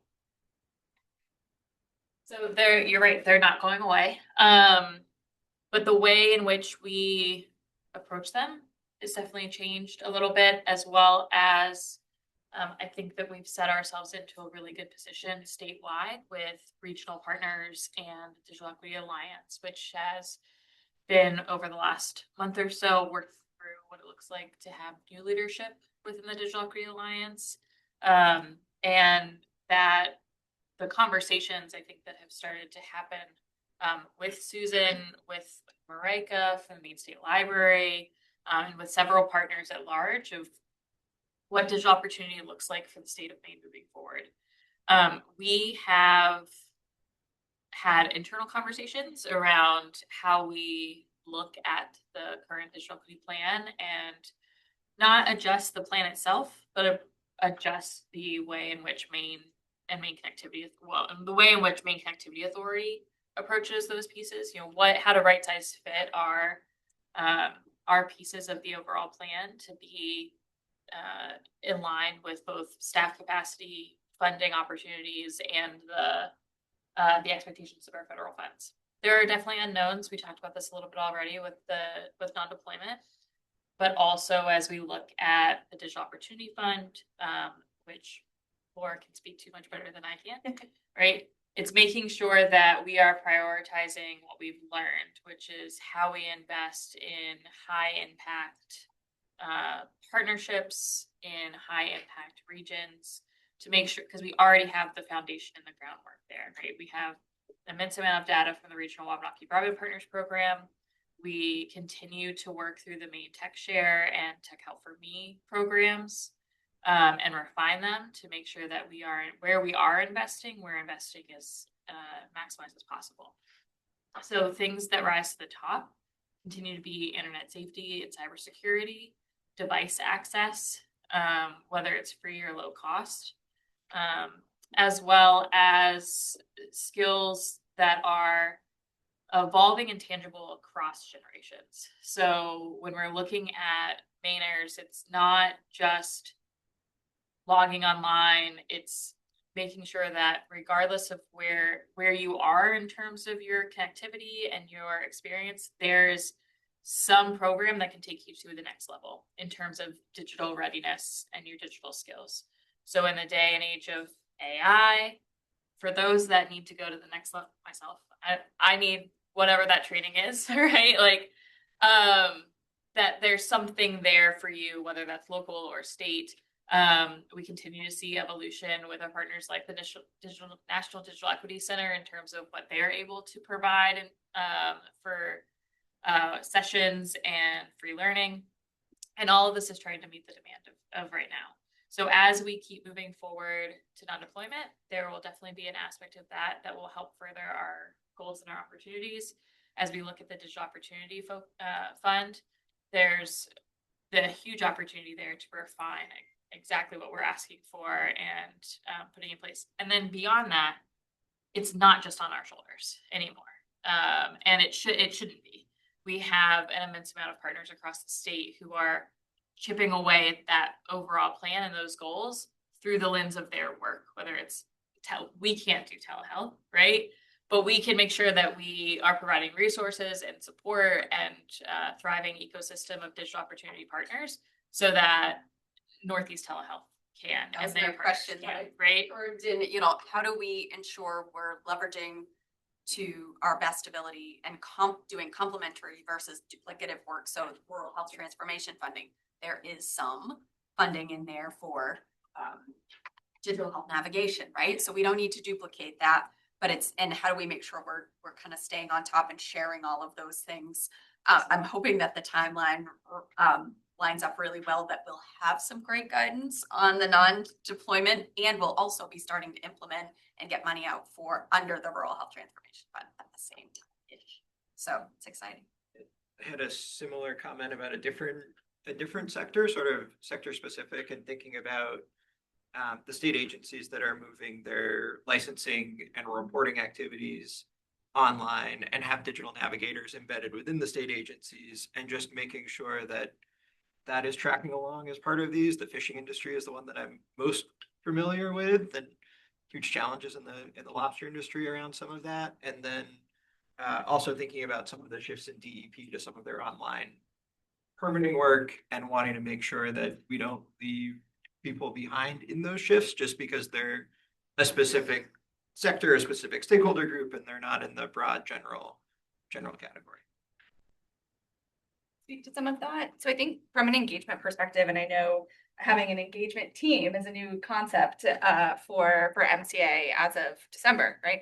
I'm the first chief engagement officer that we've had, right? And so a lot of what I'm hearing, it's really exciting because we're in those stages of planning of what does it look like to build that coalition with MCA, leaning into our role as facilitator, convener, that access point, but also the one who can say like, hey, we need to all be on board with what this means for our state and how we get there. And so I'm sort of jumping ahead in the agenda and I don't want to spend too much time, but we are just kicked off last week, thanks to Andrew, our Connectivity 2030 strategic planning and engagement process that we're going to be doing all summer and heading into creating. What is it that we collectively for Maine want to do in this sea change moment to make sure, and I said this last week too, and Nick and I were in the same room, but that a rising tide raises all boats, right? While at the same time, we know that almost every Maine person and business has that connection and access point to broadband internet. We also know that almost 90% face some barrier to effectively using it to work, play, learn, thrive, right? And that's affordability. That's having a device that you know how to use and can pay for, that you feel safe using, right? That you can engage in civic and community activities, and also make sure that we're leaning into those trusted navigators in communities who know the most about what's going to work where they live. And so we talked about this whole process as being partner powered, and one that it's not MCA's project, right? It's Maine's project. And we're there to be the one who's making sure that we're having, you know, the diligent strategy of making sure that all of the right people and all of the great people across the state are at the table. But that, you know, when we get to this fall and we get to sort of next legislative session, when we get to a new governor, right, that we're in a position to say confidently, this is what we heard across the state, and this is what Maine can do next together. I would just encourage you, and those are great efforts, and I would just encourage in those efforts to make sure that you're able to reach deeply into the state agencies that we know that are doing this work. And I know sometimes that's been hard. They're busy staff. They might not, oh, I'm coming Maine Connectivity Authority with a digital equity question. Like, that's not my bailiwick. Like, that's not my thing. But they're doing this work. And so thinking about how the resources around the table, Nick, Commissioner Duguay, looking primarily at the two of you guys, can help make some of those connections and help make sure that we're seeing the needs of where the state's already shifting to online tools and that people can use them. Given that, just also call it Nick, Commissioner Duguay, anything you want to respond to on that in particular? Because I would also add an additional thought in response to Carlos's question before I do so. Give you all a chance if there's anything. Just that I'm happy to help make connections, so. Thank you so much. Perfect. Yeah, I think, Andrew, for my part, I would like to see a full-throated effort by all state agencies to put stuff online. Clearly, I've mentioned that at the cabinet level and support it in whatever way we can. My best guess is that whomever comes in next administration and commissioner, that will be on their highest priorities. I know it's being left to them from my boss as well as myself. Is there any, going back to whether or not people understand that people do have connectivity now, do you think there's any, that's a pushback as well, which is, oh, people still can't get online, people don't, I'm just curious, because I think there's an education part there where we can, MCA can certainly help with, it's like, no, people in these areas, look at the map, we have a map, those locations are there, it's not that they don't have access in terms of being able to get online, they may have trouble with access and other sort of skills or affordability, but that might help with that argument of we need to get everything online. People can get online in every industry. It's just, they may need some skills along with that, but yeah. Oh, I think you're spot on. I from what I heard from the legislator, not to say every, that's not a fair, but there's gradations of understanding. Yeah. And I would say the larger understanding is a misunderstanding. Right. They see it as an all or nothing. It's either I can actually access this in my community. I'm thinking that no one else outside those urban areas. It's just simply not true, right? And I think the other part too is that they misunderstand what level of grade of that connection is. That's a great visual, the one prior to that, right? We realize that some have different speeds and then different technologies linking up.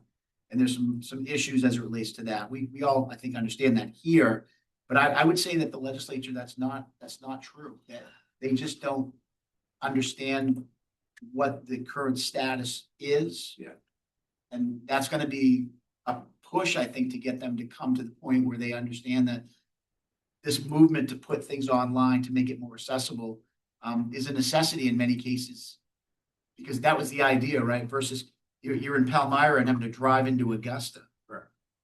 Well, you could actually do a lot of this perfunctory stuff just online and DMV. We all know the sensitivities around the table as citizens. That should be table stakes for legislature. A really good concrete example of that, I think, is the work the Stonington Connectivity Hub has been doing with the fishing industry around reporting for the lobster industry. Without submitting your reports, you can't renew your license. If you can't renew your license, you lose it. Hard to get it back. Can't go fishing. Can't make a living. And they've been, Stonington was part of the NTIA project, and they've got good access there. And it took some additional support and help from the Connectivity Hub and the folks involved in that. Susan's team was in there as well to help the people who needed to file their reports get online, make sure everything was set up, get in, become comfortable with the reporting format, all of those things that you need to do to do that work. And then to also have a space where, let's make reporting fun. You're not sitting in your house waiting. It's like, let's have a little party and some pizza and come together as a community to help do the reporting instead of just on your own. So I think those are pretty tangible examples of what you're talking about. A lot of this too is a misunderstanding, even in the administrative aspect of the state, right? And I think my colleagues, they have some amazing tools as it relates to information technology that's not being necessarily understood at a higher level. I know that we have a project management office, right?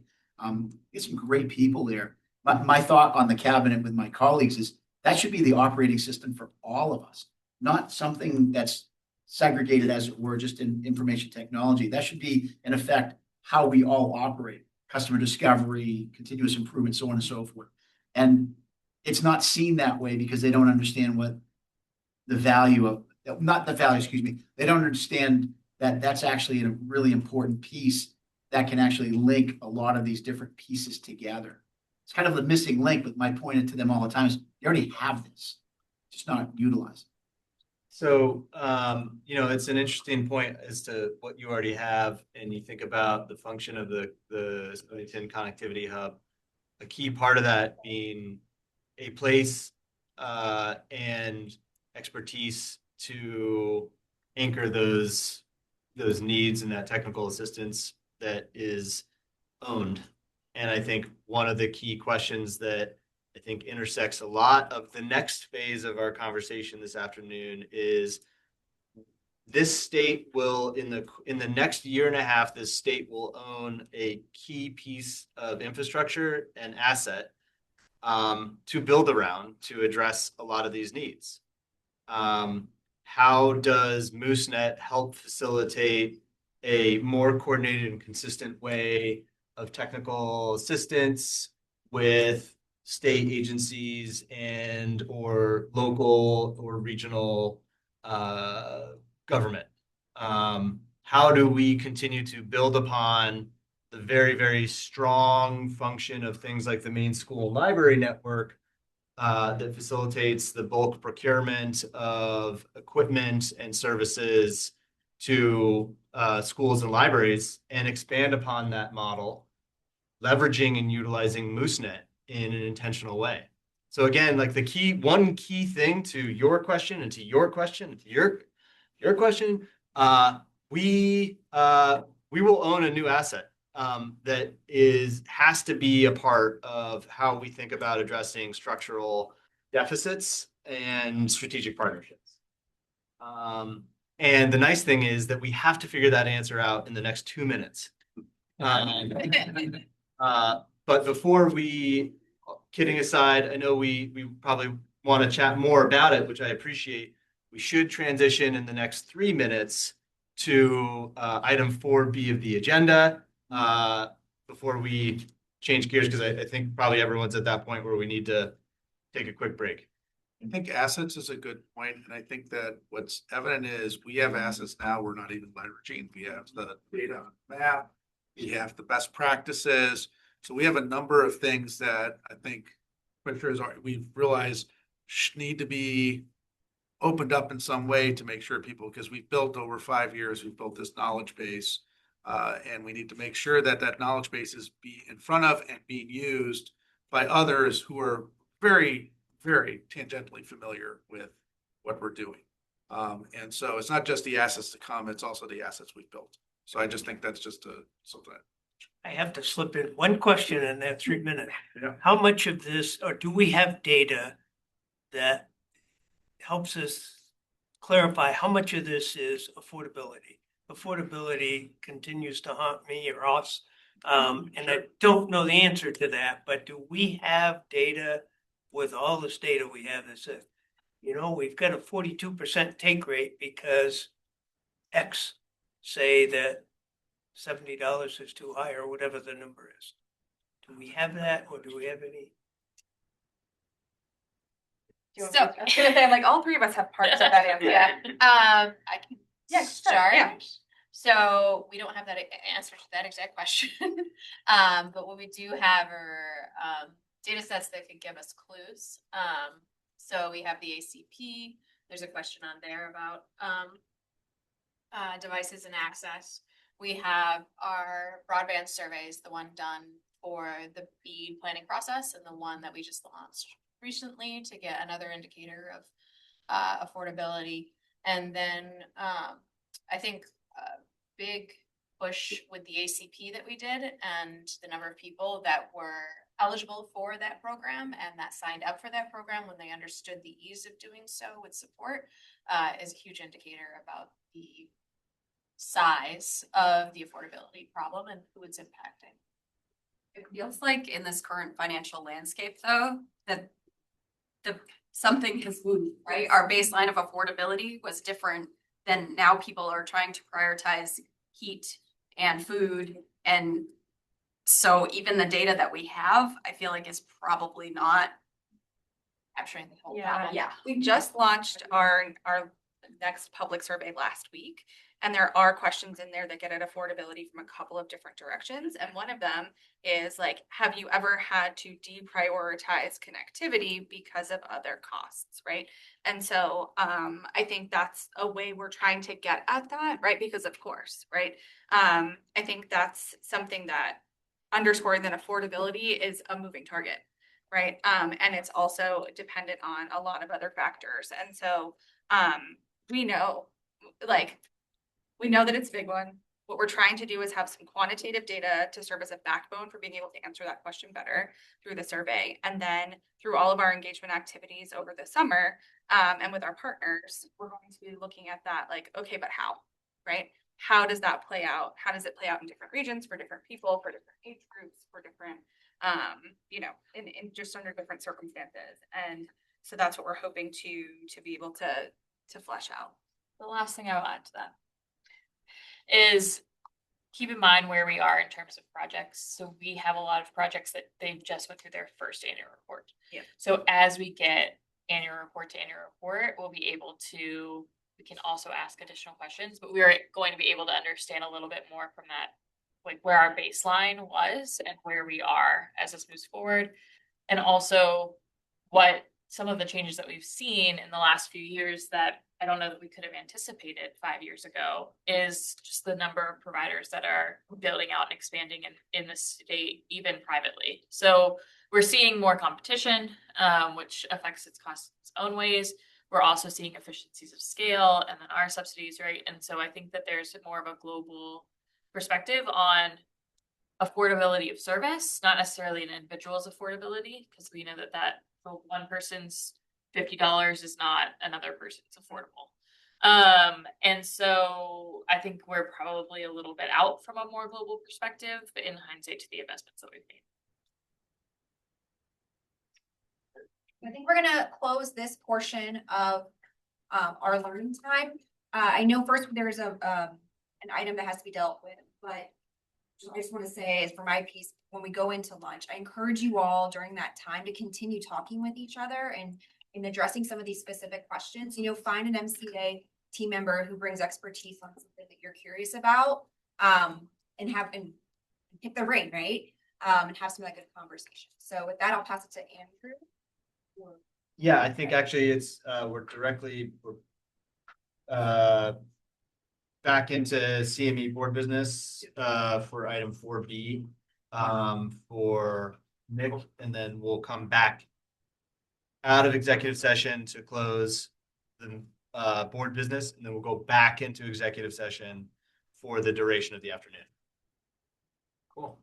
Thank you. Thank you all. And just wanted to say, rounding out that last discussion with the risk at treading on some of Danielle's stuff, our ability to make good use of telehealth in this state, particularly for our more rural and far-flung communities, also depends on factors beyond our control, like Medicare waivers. And so thinking about the future of those and how that piece fits together, that feels like a really big moving component to this. So moving on to 4B, this is, pull up what are we doing? All right, so next main board, we're going to need to vote to go into executive session to discuss something about the town of Leeds and their intent to sell their broadband network. And so I've got a motion to move into executive session here that I will read and then would appreciate somebody seconding it.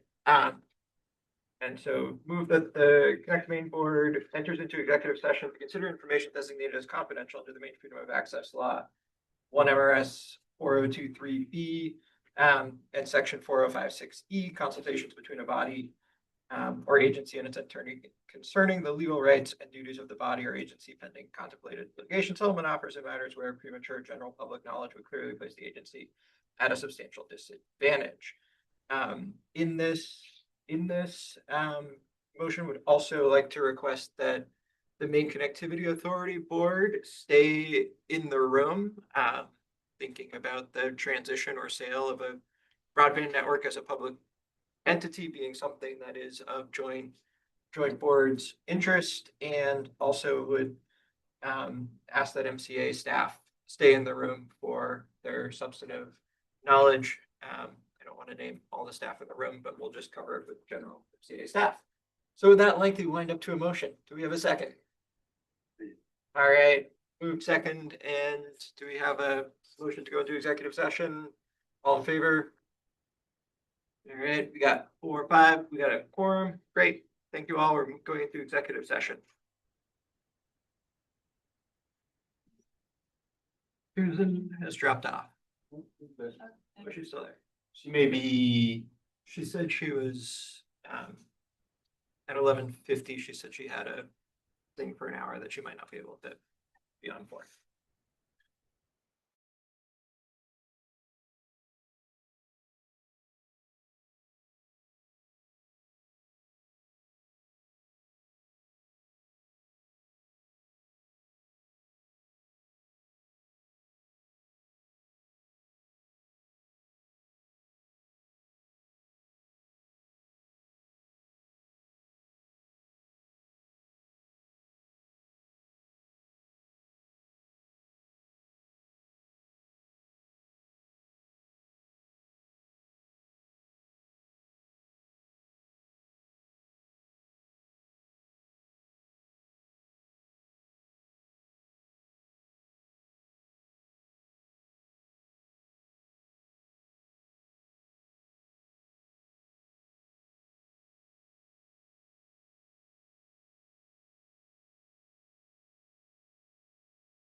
Great, welcome. Welcome back. We're back in regular session. We had an executive session talking about the town of Leeds intent to sell their broadband network. No decisions were made. I think what we will say now are a couple of things. First, the sale of a publicly owned asset that Connect Main funded is the somewhat challenging policy question and requires the Connect Main Authority Board through the MCA staff to do some additional due diligence on the provisions in the contract to make sure that Connect Main Authority's interests are protected, to make sure that the reporting tail on the project is maintained through any assignment or transfer. I think it is really important to note that the town of Leeds voted nearly unanimously to undertake this sale. And so that is something that certainly weighs heavily on my mind as a factor for showing the public support for something that had been publicly supported, and then something that the community no longer has the ability or interest in maintaining and supporting, particularly in light of how the world has changed in the last few years. And then I think the last thing, for a project like this, for something that is moving on a time frame, it is helpful for the Connect Main Authority Board to have the documents in hand, to have the ability to look at the contract provisions, to understand what is being asked of the authority. And so I would ask that Main Connectivity Authority staff work with Leeds and others involved in the project to secure the appropriate documents, contracts, to make sure that the state's interests are, the public's interests are protected in this, and that, recognizing that there is a potentially tight time frame here of closing before the end of the month, the Connect Main Authority Board would be willing to come back or I'd be willing to call an emergency session of the Connect Main Authority Board to further review the documents and recommendation from staff. And so I think, pending satisfactory provision of the documents and conversations with staff, that could happen on a accelerated timeframe that would still enable a closing by the end of May, if that's possible. Or the parties could choose to extend their date to allow a little bit more time to make sure that all of the details are able to be worked through. I don't think we need a motion on this. I think we just need general awareness in Connect Main Authority, Main Connectivity Authority, and public participants that a little bit of lead time and involvement of the appropriate staff at Main Connectivity Authority on Connect Main funded public projects is really helpful, and earlier involvement is probably better. More complete involvement is probably desirable, but Connect Main Authority remains willing to work with the parties to achieve their objectives and to transfer the network, providing we can with the state's interest there. Any other comments on that? Just to reflect back to you, make sure we've got it distilled. Thank you for that. I think we are hearing that the Connect Main Board is not in position to approve the transfer of the Town of Leeds project to the intended to a prospecting buyer, and pending outstanding contractually required information to be shared with staff for CME board review. We'll work with all parties to provide that information back to the CME board for review and decision as soon as possible. Is that effectively what am I capturing all? And that there is a a broader conversation as any future potential municipally owned networks are looking at any transfer of assets, that also represents a communication and procedure to provide for any potential future scenarios so that there's more of a roadmap for such actions. Is that? Yes, and that this is probably not the roadmap that other projects should follow. I don't think this is a roadmap. Yeah. Okay. I think I'm gonna make a motion that we go back into executive session. Yeah, excellent, Mike. Oh, I think I'll make a motion that I'll read. Oh. You would like to go back into executive session, both CME and MCA and the staff. We're still shooting for 2:00. It probably will be a bit after that. This is under specific legal matters related.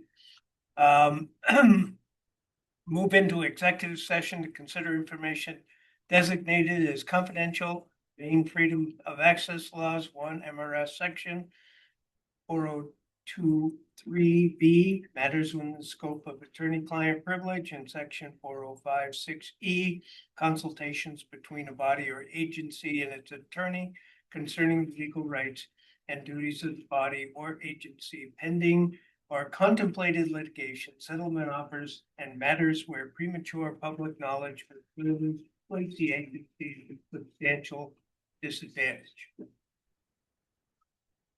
Motion? I think we have second, all in favor? We are now in executive session. We will go into executive session. We will come back at 2 p.m. There is no further board business. We will simply come back into public session to conclude the meeting. Yep, that's what he said. Perfect. Okay. Thank you, everybody. Sorry for time glitch here. We will plan to reconvene.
look on the record.